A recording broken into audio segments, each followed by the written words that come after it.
Обвинителствата постапуваат по сите пријави на Арсовска за изградба на дивоградбите во Чаир со фалсификувани документи.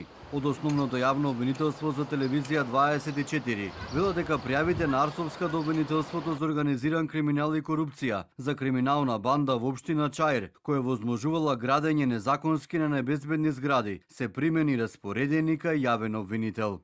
Пријавите за наведените предмети само што се примени, заведени и распоредени кај јавен обвинител.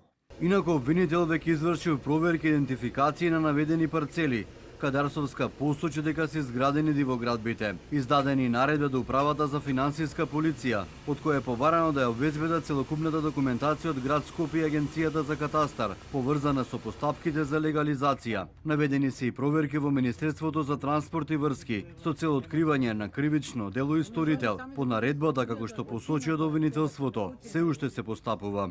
Градоначалничката Арсовска информира дека се водат уште две постапки, претходно започнати за Висер Ганиу, од кои едната за фалсификување на целата архивска книга со броеви барања за легализации, а втората за уште еден случај, каде незаконски легализирале со уште еден соучесник. Нов објект од 2018 легализиран со податоци од 2011 година.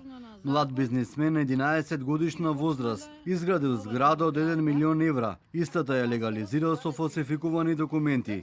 Таа преку својот Facebook профил алармираше за нарушената безбедност на жителите на Чаир, каде се изградени згради без документи, кои при прв поголем земјотрес може да се урнат како кула од карти. Приложи и фотографии од срушените згради во Драч и Адана, градени како што посочи, како тие на првиот човек на Чаир Висер Ганиу.